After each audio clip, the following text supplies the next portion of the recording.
Hey guys, it's Selwen here, and today let's talk a little bit about BFA's leveling and world. This video is going to be basically about how the leveling, zones, quests work in the new expansion and give you some tips or guide you through what you should focus on or avoid while leveling in BFA, getting you all set up in those first crucial days. This will also be a two-part video. The second part will be more about what to do and focus once you reach endgame before the raids and Mythic Plus actually open.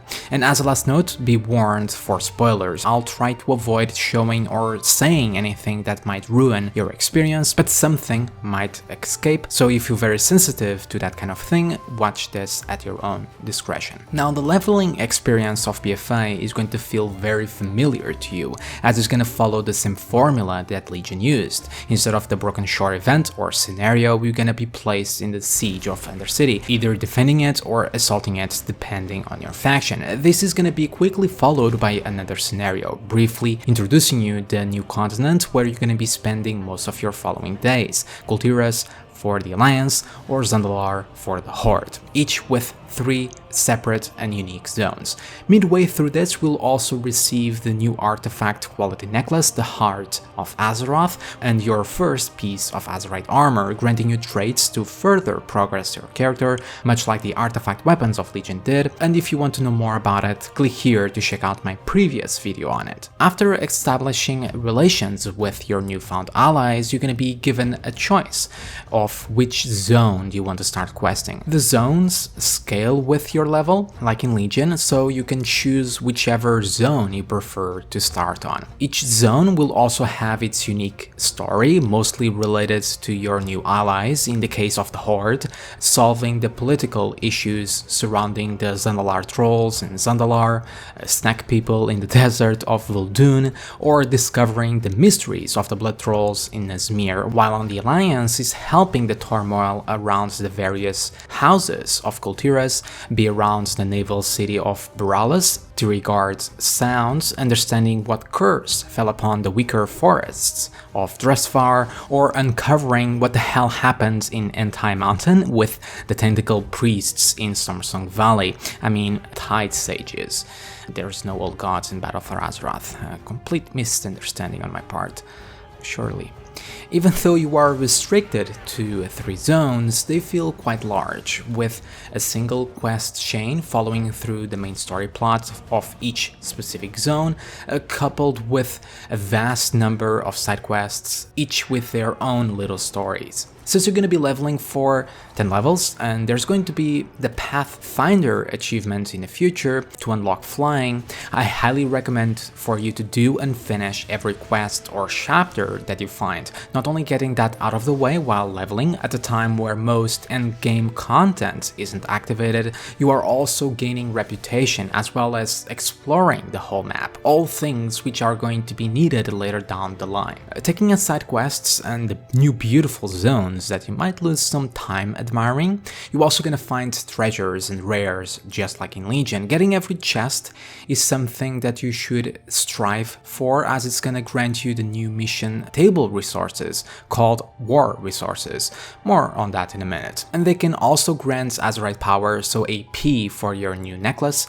The rares at this point in the beta were not granting any sort of resources, but mainly gear pieces, so you might want to save them later in your levels or even at max level, as the item level of the gear drops will scale, potentially giving you a small edge in your item level to start your endgame. And they can but don't always grant you AP as well, so I'll leave that choice up to you. Dungeons will also be available from the get-go, starting with 3 uniquely per faction and unlocking more as you level, and then eventually all at max level. Their XP is fine, but each zone quest chain is gonna give you a quest to do them anyway, so unless you are desperate to see how they look and feel, you can just wait until you get the proper quest, saving you an extra run later on. Now, Azerite armor is going to be granted naturally through quests or dungeons, just like regular gear. While leveling, don't bother yourself too much with it. Feel free to choose the traits that might help your leveling experience more.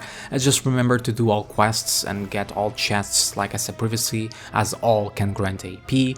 helping you at max level. In the midst of your regular zone leveling, you also gonna get the War Campaign. Now, the War Campaign is basically your class story of Legion. This time is focused around faction war and only with 2 unique stories, one for Horde, another for the Alliance. This is where you're gonna find the system or features that you also got in Legion. War resources that I mentioned briefly before, mission table and chain quests gated by level or simply time gated, further moving the story along. Since this is such a crucial part of the expansion, you want to get all of that sorted as soon as you can, and you can start as early as level 110. When you reach your new continent, quests gonna offer you 2 champions out of 4, enabling the option to get troops for the cost of resources, and of course the mission table. Here is taking even a smaller role than in Legion, isn't really gating you, and is mostly providing small little rewards like reputation tokens, gold or AP.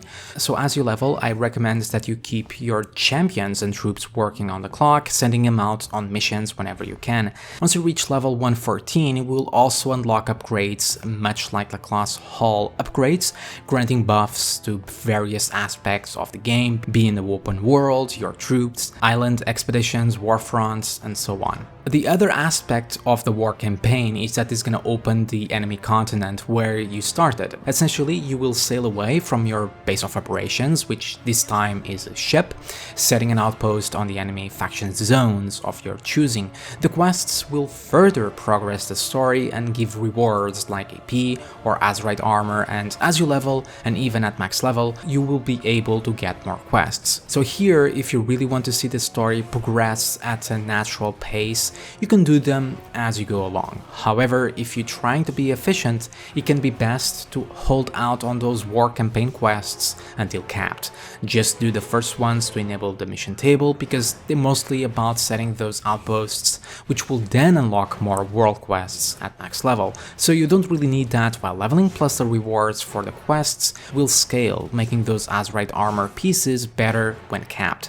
Something to keep in mind. Now, the island expeditions is the new dungeon-like scenarios for up to 3 players that open up at level 116 through the War Campaign quests as well. Here you want to do them in a weekly basis, as there will be a quest granting you a plethora of AP, your highest source in fact. There will be a video up now or soon about this in the channel, so I'll make sure to link you it as well. Now you can leave them to do at max level, but if you cannot cap your character in that first week and that weekly quest is available to you, it's better to take advantage of that first week and do it for that sweet AP. And lastly, if you're not hungry for gold, it's also best not to vendor any of your quest reward gear.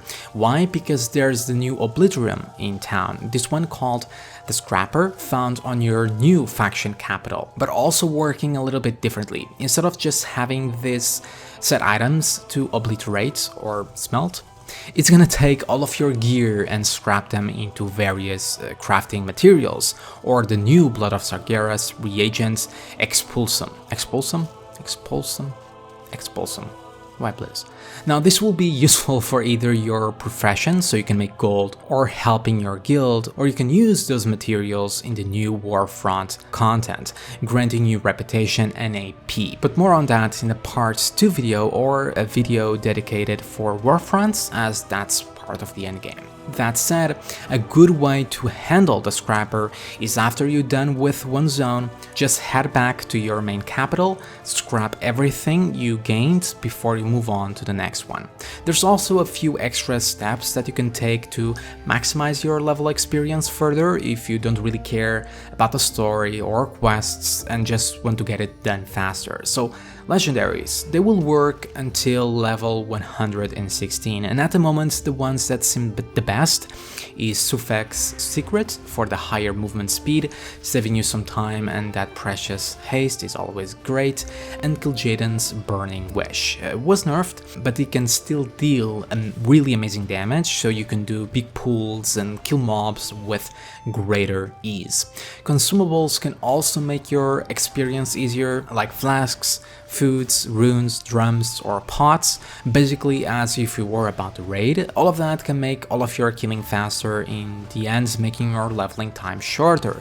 Goblin gliders are always a great item to have.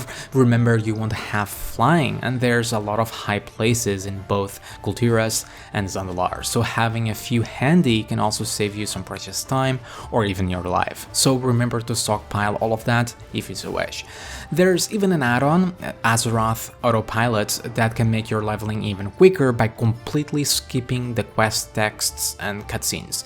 And there are quite a lot in BFA. This is something I would never use, as I truly love the game lore and story. However, for those that do not care or already know it and want their leveling window to be smaller, it's here for you. War mode can also help. It does increase your XP gain, however you might die and have some setbacks, especially at the craze that is the start of X-Packs.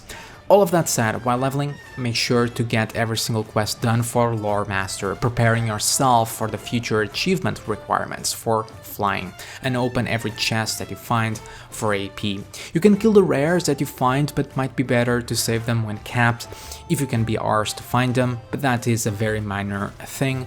Try not to vendor your useless gear, as you can use it for the scrapper, which will be needed later on, either for professions or wharf runs.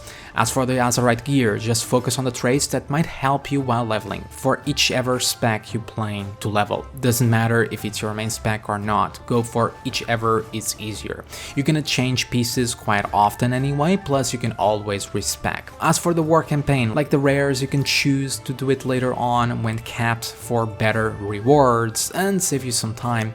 Just remember to do the first ones to unlock the mission table and the island expeditions. Okay guys, that covers the main topics in BFA's leveling. Next we're gonna talk about what you're gonna be doing at max level and what you should be focusing on that first weeks before the raid and Mythic Plus open, and what you want to get done and over with. And remember to check out my other videos like the Azeroth armor, island expeditions, which might come up soon or before this video, not sure yet, and wharf runs. Again, if they're not up, they will be so soon. If you have any questions, do leave them down in the comments. As always, thank you for watching. Remember to subscribe, like and hit that bell icon to get more videos like this, and check out my Patreon if you wish to support the channel. Have a fantastic day everyone, and I'll see you all next time. See ya.